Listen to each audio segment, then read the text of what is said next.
bait yang nomor 26 berkata Imam Romli rahimahullahu taala, wa in talab mangkushan au mulau mangkushanau. Ya, bacanya mangkushanau ditashil kan. Wa in talab mangkushanau mulawwana yaqulu dzaka lin nisa'i la lana. Tentu ini bagi anak laki-laki. Ya. Wa in talab mangkushanau mulawwana yaqulu dzaka lin nisa'i la lana. Salah satu ustadz kontemporer yang mensyarah kitab ini namanya Dr. Bahri. Beliau mensyarah ini ke orang Indonesia. Dr. Bahri ini dalam bentuk pelajaran YouTube gitu. Beliau mengatakan ketika mensyarah bait ini, kebetulan santrinya orang Indonesia. Beliau orang Yaman tapi itu, wah bait ini nggak cocok sama orang Indonesia. Karena orang Indonesia bajunya motif semua, ini motif semua. Motif semua, nggak ada batik itu motif semua, ya, seperti itu. Walaupun nanti kita akan sebutkan faedah tentang dhawabit berpakaian secara umum, insya Allah. Ya, tetapi di huruf Arab kita akan mempelajari ini dulu, ya. Mangkusan itu ikhwah, mangkus itu artinya yang penuh dengan motif, seperti motif perempuan.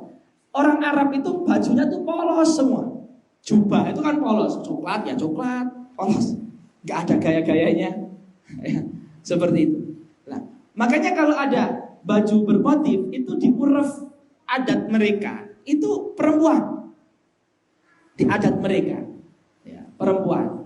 Dan tentu Imam Romli Arab, Romlah itu negara di Syam, ya, Ramalah itu kan negara di Syam, ya. Jadi itu mangkus. Mangkus artinya banyak motif.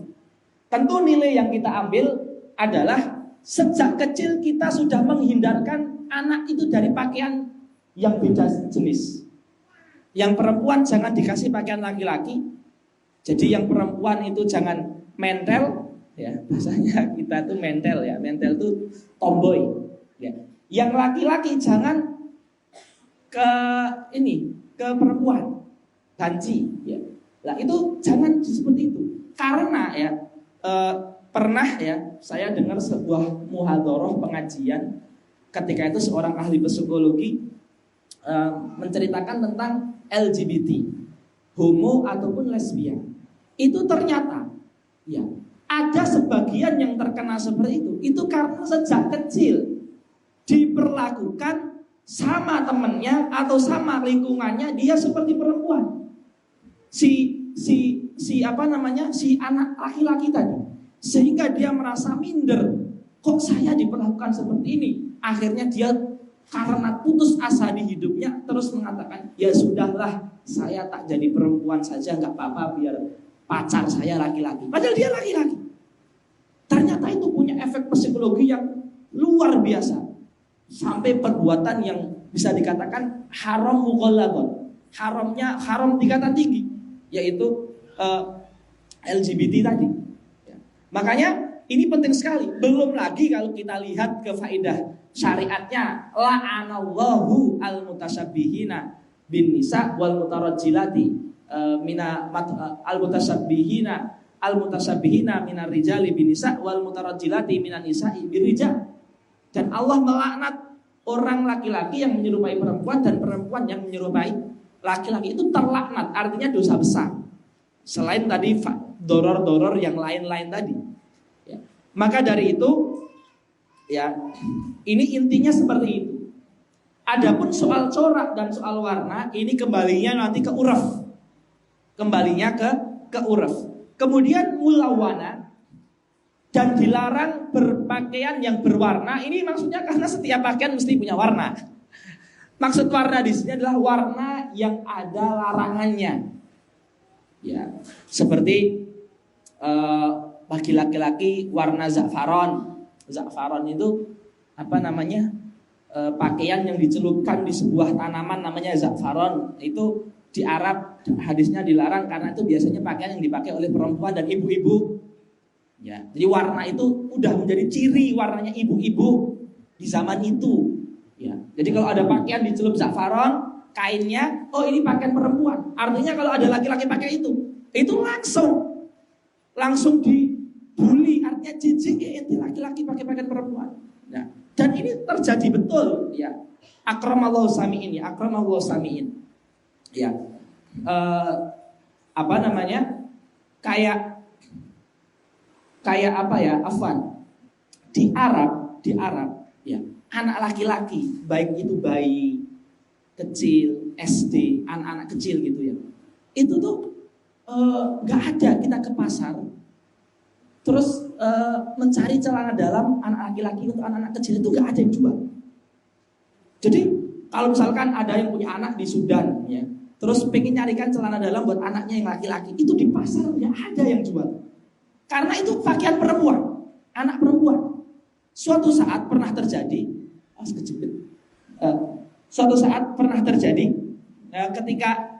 ketika itu ada mahasiswa Indonesia ya, itu KKN ke pedalaman Sudan. Namanya pedalaman itu apa namanya? Urufnya ke Arabannya itu masih kental sekali. Dimana ketika itu yang KKN kurang lebih satu base besar itu ya 35 santri mahasiswa.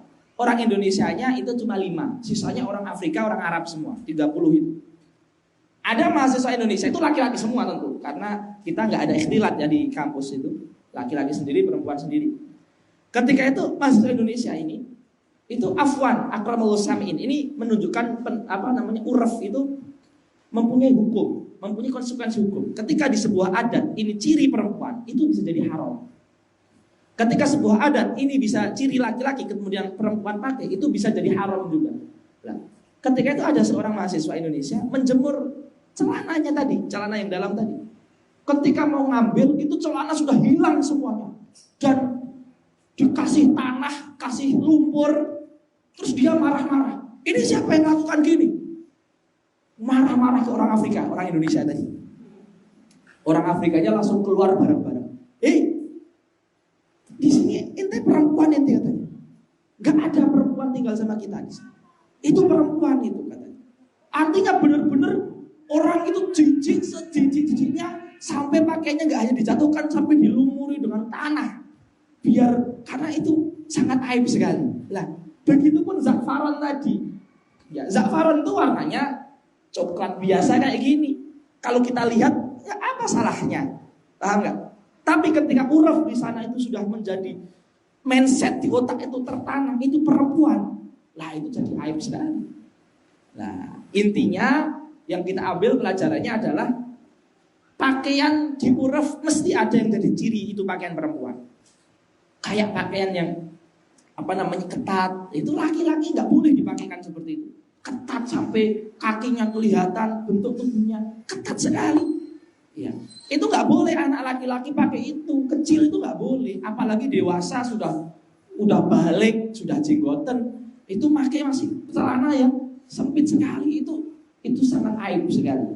Ya, tentu kalau fitrahnya masih lurus, tapi zaman sekarang tuh yang diperangi di Islam itu soalnya fitrah. Karena kalau fitrah itu sudah hilang, dia nggak bisa berpikir jernih. Ya, seperti itu. Nah, maka dari itu, ya. Ini terjemahan tafsiriyahnya kurang lebih bait nomor 26 ini.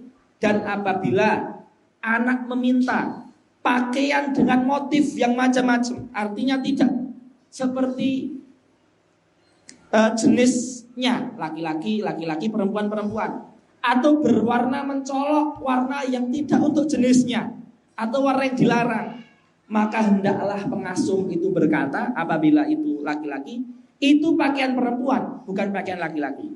Atau kalau perempuan dikatakan itu pakaian laki-laki, bukan pakaian perempuan. Perempuan anak kecil hobinya pakai kaos, hobinya pakai celana, hobinya pakai topi laki-laki, hobinya pakai gaya laki-laki. Ya, itu harus dilarang seperti itu, ya, karena nanti bisa akibatnya ke fitrahnya. Nanti kalau udah gede itu udah sulit dirubah. Dan itu kalau udah sulit dirubah ya yang capek kita sebagai orang tua. Ya, seperti itu. Kita sudah pelajari di pertemuan pertama bahwasanya tabiat anak-anak itu seperti kasyam'atil maksuroh, seperti malampet itu, seperti lilin yang mudah dibentuk apa-apa. Makanya harus kita tanbih seperti itu ya.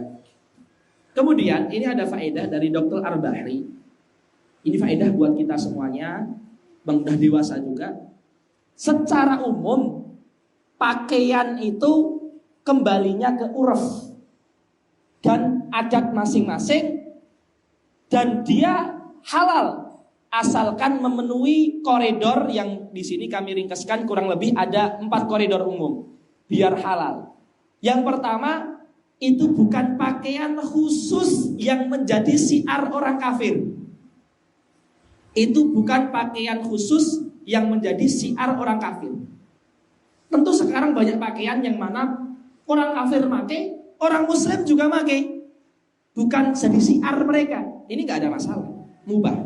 Tapi pakaian khusus yang menjadi kehususiaannya mereka, lah ini tentu haram. Tapi kalau mustarokah tidak ada masalah. Yang kedua, bukan pakaian syuhroh. Apa itu pakaian syuhroh? Pakaian yang dipakai agar dianggap terkenal atau agar dianggap beda. Ini juga nggak boleh. Ya, karena ada larangan dari Rasulullah. Yang poin ketiga, menutup aurat dan tidak mensifati tubuhnya yang menimbulkan fitnah, ya, menutup aurat. Ya. Terus yang keempat, bukan merupakan pakaian khas orang-orang yang khuyala atau orang-orang yang sombong. Nah, selama pakaian adat masing-masing memenuhi 4 kriteria tadi, maka dia menjadi halal. Ya, karena 4 kriteria tadi bisa masuk di pakaian adat manapun. Bisa pakaian manapun, pakaian Indonesia, pakaian Malaysia, bisa membuka aurat. Karena itu tergantung yang dijahit. Bisa juga menjadi pakaian syuhroh, ya. Bisa juga menjadi pakaian syuhroh. Itu juga bisa. Seperti itu, ya. Kemudian juga bukan pakaian khuyala, seperti kalau laki-laki isbal dengan hati khuyala, atau kalau ya itu kalau laki-laki seperti itu. Kalau perempuan justru malah sunahnya dia ke bawah terus sampai menutup seluruh auratnya. Ya. Lanjutan dari bait nomor 26 tadi, ya. Ketika anak meminta pakaian yang tadi yang tidak sopan atau tidak baik tadi, orang tuanya mengatakan itu pakaian perempuan, bukan pakaian kalian anak laki-laki. Kemudian orang tuanya juga mengatakan libasu ahlil fiski wa takhnifi wa ahmakin wa fajirin khobithi. Dan katakanlah juga kepada anak kita, itu pakaian yang tadi itu pakaian orang-orang fasik. Ahlul fiski itu orang fasik, orang yang keluar dari tatanan syariat. Ya, minum khamr biasa, ya, zina biasa, mencuri biasa. Orang yang sudah di agamanya sudah tipis, orang fasik. Wa takhnifi, orang banci.